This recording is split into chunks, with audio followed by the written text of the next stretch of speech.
Hello students, welcome to Saluja classes. Ninth में geometry में first chapter जो है वो यूक्लिड ज्योमेट्री का है, जो सेपरेटली कवर करेंगे।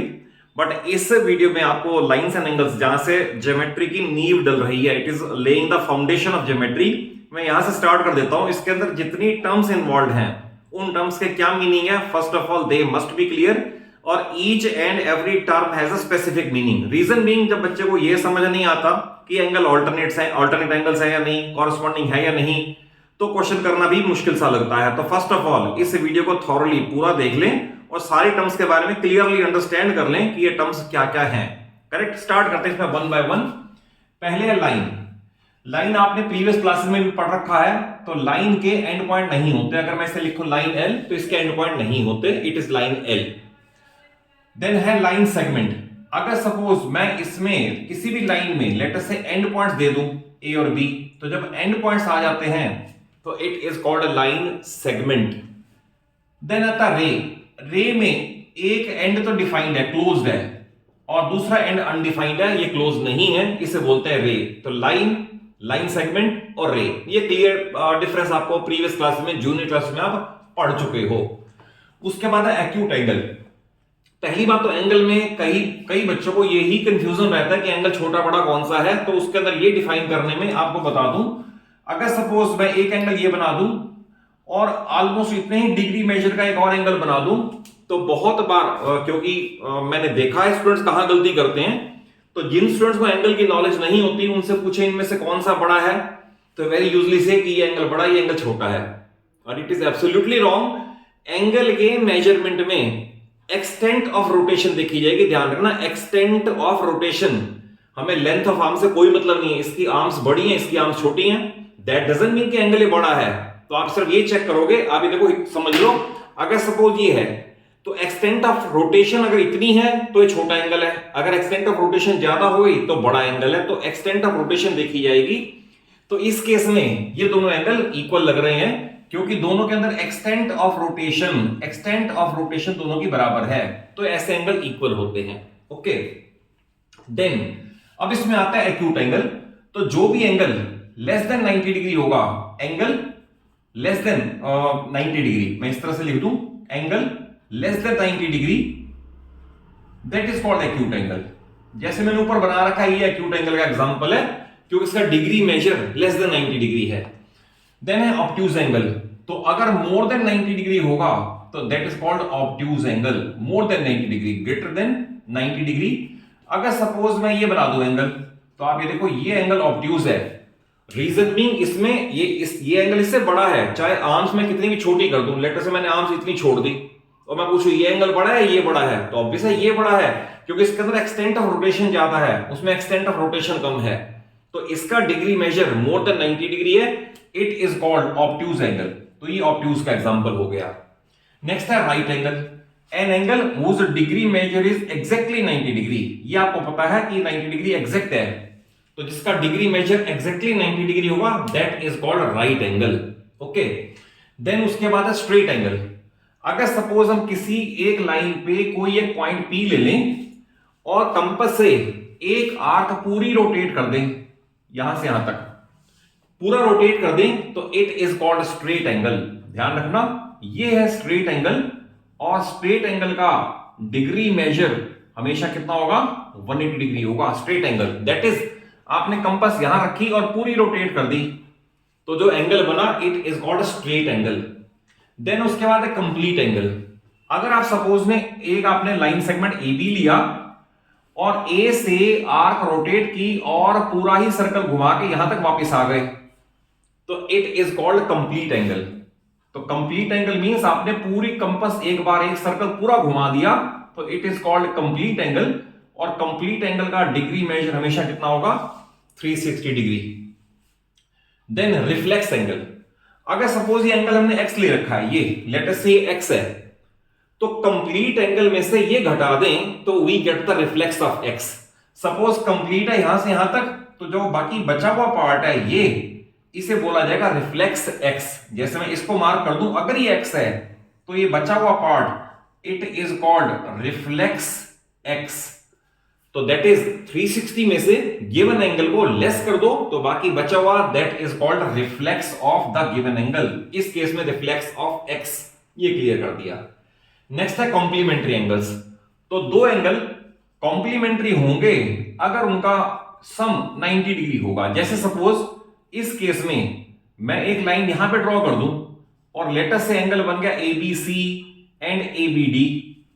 तो आप देख रहे हो इसके अंदर ABC जिसे मैं सपोज A से मार्क कर दूं और ABD जिसे मैं लेटेस्ट से B से मार्क कर दूं, तो A और B का सम 90 डिग्री है। तो we can say A and B are complementary angles. तो डेफिनेशन है two angles are complementary angles if they have sum 90 degree. ये हो गया कॉम्प्लीमेंट्री एंगल्स। उसके बाद है सप्लीमेंट्री एंगल्स। अगर सपोज इसी केस में लेटर से इसी केस में मैं एक रे ऐसे ड्रॉ कर दूं और ये बन जाए APQ एंड APR। लेटर से इसे मैंने A से डिनोट कर दिया, इसे B से डिनोट कर दिया। तो इस केस में A और B का सम 180 डिग्री है and they are called supplementary angles. तो डेफिनेशन अगर ये पूछ ले what is the meaning of supplementary angles, two angles which have sum 180 degree they are called supplementary angles and two angles which have some 90 degree they are called complementary angles। तो complementary and supplementary ये दोनों cover कर दिए। Then है adjacent angles, but language में पूछ सकते हैं what is the meaning of adjacent angles। तो अगर दो एंगल में एक वर्टेक्स कॉमन हो और एक आर्म कॉमन हो, वन वर्टेक्स कॉमन, अगर दो एंगल में one vertex common and one arm common then they are called adjacent angles। जैसे सपोज इसी केस में लेटर से इसी को दोबारा ले, एक एंगल ABC है, इसका वर्टेक्स B है, एक एंगल ABD है, इसका वर्टेक्स भी B है, कॉमन वर्टेक्स हो गया। आर्म BA इसके पास भी है, आर्म BA इसके पास भी है। तो we can say angle A and B इस फिगर में they are adjacent angles. Important ये है जहां मैंने अंडरलाइन कर दिया one vertex common and one arm common. But ध्यान रखना अगर आप इस तरह की फिगर बनाओ, ऐसे फिगर बनाओ और एक एंगल ऐसे बन जाए, तो रिमेंबर ये एंगल और ये एंगल ये दोनों एडजेसेंट नहीं है। Be clear about it. Reason being इसका वर्टेक्स ये है और इसका वर्टेक्स ये है। जब वर्टेक्स ही मैच नहीं कर रहा तो ऐसे वाले केस में they can not be termed as adjacent angles. तो ये है ही नहीं। तो be clear about it, one vertex common and one arm common. Then उसके बाद है वर्टिकली अपोजिट एंगल्स। तो अगर दो लाइंस इंटरसेक्ट करें तो जो आमने सामने के एंगल है दैट इज ये एंड ये, लेटर से एंगल ए है और लेटर से बी है, तो इनको बोलते हैं वर्टिकली अपोजिट एंगल्स। तो डेफिनेशन है if two lines intersect each other then angles which are opposite to each other. जैसे एंगल ए है और थ्योरम आएगी बाद में एंगल बी इक्वल बी होते हैं, वो थ्योरम में प्रूफ होगा। तो A and B are vertically opposite angles. Likewise आप इधर देखो, एक ये एंगल है लेटर से सी और एक ये एंगल है लेटर से डी। तो सी और डी भी they are also termed as vertically opposite angles क्योंकि वो भी आमने सामने के हैं। तो जब भी दो लाइंस इंटरसेक्ट करेंगी तो दो पेयर बनेंगे वर्टिकली अपोजिट एंगल्स के और दोनों पेयर आपस में इक्वल भी होंगे। जैसे इस फिगर में ए और बी इक्वल होगा, सी और डी भी इक्वल होगा। देन है alternate angles, corresponding angles and को इंटीरियर एंगल्स। ये बहुत ही इंपॉर्टेंट है क्योंकि अगर ये यहां समझ नहीं आए तो फिर थ्योरम चलानी भी बड़ी मुश्किल हो जाएंगी। देखिए इसके अंदर अब मैं ये मान के चलता हूं दो लाइंस पैरेलल ही हैं क्योंकि सारी theorem with respect to parallel आएंगी। तो अगर नॉन पैरेलल है फिर तो थ्योरम को बनेगी नहीं। अगर सपोज दो लाइंस पैरेलल हैं, एक लाइन जो इन्हें कट करती है इसे बोलते हैं ट्रांसवर्सल लाइन। ट्रांसवर्सल लाइन, अगर दो लाइन पैरेलल हैं और एक ट्रांसवर्सल है तो ट्रांसवर्सल के एक इधर और एक इधर ऑल्टरनेट।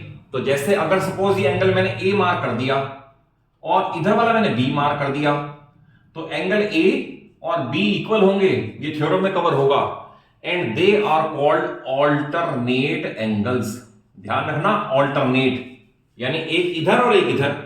तो लाइकवाइज आप ये भी कह सकते हो कि एक एंगल इधर बन रहा है ये और एक एंगल इधर भी बन रहा है ये, लेट अस से सी और डी। तो इस केस में सी और डी भी इक्वल होंगे, they are also called alternate angles. तो शुद्ध हिंदी में समझा दिया, एक इधर की तरफ तो दूसरा उधर की तरफ, they are called alternate angles. Then उसके बाद है कॉरस्पॉन्डिंग एंगल्स। अगर सपोज दो लाइंस पैरेलल हैं, लेट अस से अगेन फिर केस पैरेलल का ही कंसीडर किया और एक ट्रांसवर्सल इनको कट करे, तो दोनों ऊपर ऊपर के एंगल या दोनों नीचे नीचे के angle they are called corresponding angles. जैसे अब अगर ये मैंने ऊपर की तरफ मार्क किया तो ऊपर की तरफ ये मार्क होगा, लेट अस से ए और बी, तो ये भी दोनों इक्वल होते हैं, ये एक्सियम बाद में कवर होगी।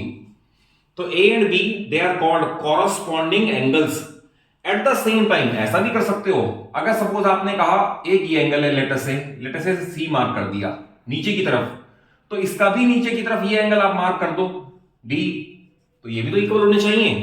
तो यानी ध्यान रखना दोनों की डायरेक्शन सेम हो, आइदर अपवर्ड वाले और डाउनवर्ड वाले, they are called corresponding angles. जैसे ए और बी कॉरस्पॉन्डिंग है, सी और डी भी कॉरस्पॉन्डिंग है। आप और भी कर सकते हो, अगर सपोज एक ये मैंने एंगल ले लिया, लेट अस से इसे ट्रिपल मार्क कर दिया मैंने, ट्रिपल मार्क, ये एंगल ई दे दिया, तो इधर भी तो एक एंगल है ट्रिपल मार्क, यानी ऊपर के दोनों इधर की तरफ हों या इधर की तरफ हों, तो लेट अस से ई और एफ मार्क कर दिया, तो ई और एफ भी इक्वल होंगे, they are also called corresponding angles. और लास्ट में इसमें आता है कंसेक्टिव इंटीरियर एंगल्स, जिसे शॉर्ट में लिखा जाएगा को इंटीरियर एंगल्स। तो अगर दो लाइंस पैरेलल हैं, एक ट्रांसवर्सल है, तो दो एंगल जो एक ही तरफ के होंगे, consecutive interior angles on same side of transversal, यानी ये और ये, लेट अस से वन है, ये ए है और ये बी है। पहले मैंने बताया था ऑल्टरनेट, एक इधर एक इधर, फिर मैंने बताया था कॉरस्पॉन्डिंग, दोनों ऊपर या दोनों नीचे, अब मैं बता रहा हूं को इंटीरियर। तो को इंटीरियर एक ही तरफ के दोनों ए और बी, और ध्यान रखना ये दोनों इक्वल नहीं होते। इसकी थ्योरम ये सप्लीमेंट्री होते हैं, तो इसका प्रूफ तो बाद की थ्योरम में आएगा, बट ए और बी तभी इक्वल होंगे जब लाइन परपेंडिकुलर होगी, तो अदरवाइज इन दोनों का सम 180 होगा। तो दे आर कॉल्ड को इंटीरियर एंगल्स और कंसेक्टिव इंटीरियर एंगल्स। तो एक बार शॉर्ट में बता देता हूं कि ऑल्टरनेट एंगल्स इक्वल होंगे, उसकी थ्योरम है, उसका कन्वर्स भी है। कॉरस्पॉन्डिंग एंगल्स इक्वल होंगे, वो एक्सियम है, उसका भी कन्वर्स है। और को इंटीरियर एंगल्स इक्वल नहीं होते, ये सप्लीमेंट्री होते हैं, ये भी थ्योरम है और इसका भी कन्वर्स है। तो ये सारी टर्म्स, सारे फिगर्स जो आपको बताई, इसे आप खुद लिख के प्रैक्टिस करो। रीजन बीइंग, कोई वीडियो देख के या कोई बुक पढ़ के यूजुअली बच्चे अटेम्प्ट नहीं कर सकते, unless and until you right it with your on hand. अपने आप लिखो, अपनी गलतियां पहचानो, उसके बाद ही मैथ्स में इंप्रूवमेंट आती है, अदरवाइज नहीं आती। और अगर कॉन्सेप्ट वाइज सारे टॉपिक अच्छे से समझ आए हो तो सब्सीक्वेंट वीडियो जरूर देखना। आपको ज्योमेट्री इतनी थॉरोली प्रिपेयर मैं करवा दूंगा कि आपका ज्योमेट्री का कोई क्वेश्चन पूरी 9th का और 10th का कहीं गलत हो ही नहीं सकता। और कॉन्सेप्चुअली अच्छा समझ आया हो तो वीडियो को जरूर एक अच्छा सा लाइक दो, फ्रेंड्स को शेयर करो और चैनल सलूजा क्लासेस को जरूर सब्सक्राइब कर लो, सो दैट आपको सारा सिलेबस बड़ी इजीली, स्मूथली और बड़े ही सिंपल वे में आपको अवेलेबल हो जाए मेरे इस चैनल पे। Thank you for watching the video.